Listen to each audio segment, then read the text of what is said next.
Here with reaction, former Speaker of the House, Fox News contributor Newt Gingrich. Look, you're the great historian. You're a former professor and a friend of mine. And to me, this is the biggest presidential White House scandal in history. Now, I'm not letting go of this. I want to know who knew what, when they knew it, and who was in charge. And I want to know more about the auto pen. Am I wrong to care that much about this? No, I think there are two really different stories. I mean, one is the Biden cover-up story, since clearly sometime maybe by 2023, he was clearly not there anymore. But the other much deeper story is who was actually running the country? Who was making this decision? You know, on one day after the election, he signed 2,400 commutations with an auto pen. Now, who picked those 2,400 people? Who was responsible? You can go through issue after issue, decision after decision. People were clearly breaking the law. They were clearly abusing power. We have no idea why or how much. This dwarfs any preceding scandal anywhere in American history. I mean, by the time we get done and find out how many people were exploiting Biden, and it's really, he's being exploited.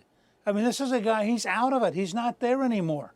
And these people are exploiting him. Well, of course it's elder abuse. I mean, if this happened here. Look, if somebody in a nursing home were being as lied about and as covered up as Biden, it would be a crime. I mean, this is a guy who was trotted out and I think humiliated. And so in my mind, one story is the cover-up of Biden.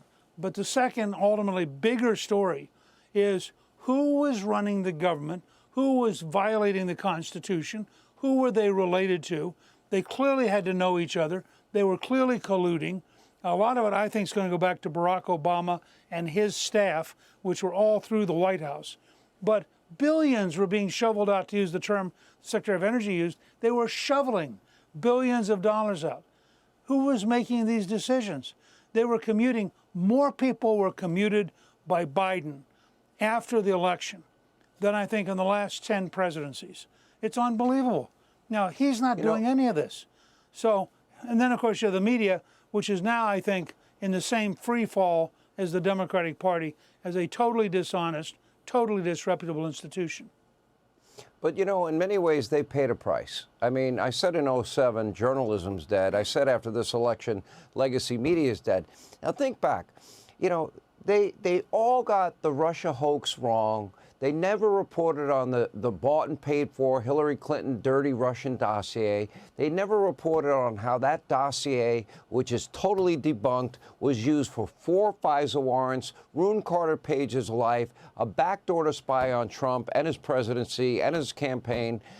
They never reported on the real valuation of Mar-a-Lago, the double standard rating Mar-a-Lago, but not going after Hillary Clinton or Joe Biden. They had top secret classified documents, not telling the truth about Alvin Bragg and the statute of limitations being up and this novel legal theory, or Letitia James running on I'm going to get Trump. They never reported on it. Just like they're wrong on Richard Jewell and Duke LaCrosse and UVA and Ferguson, Missouri, and Freddie Gray in Baltimore. They are wrong all the time. How do they get away with it? Right. Well, they have huge momentum for having been there. You know, NBC, CBS, ABC, these are big institutions. New York Times, Washington Post, they're big institutions. It takes a while to die. But the fact is, I always refer to them now as the, well, it does. It's a reality.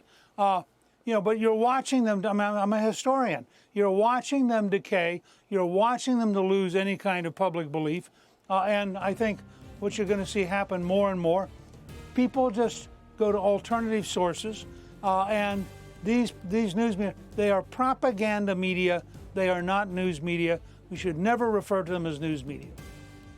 I think you're right. And on the one hand, maybe I should be grateful, especially with the legacy media, because all those issues that I mentioned, we got right and they got wrong.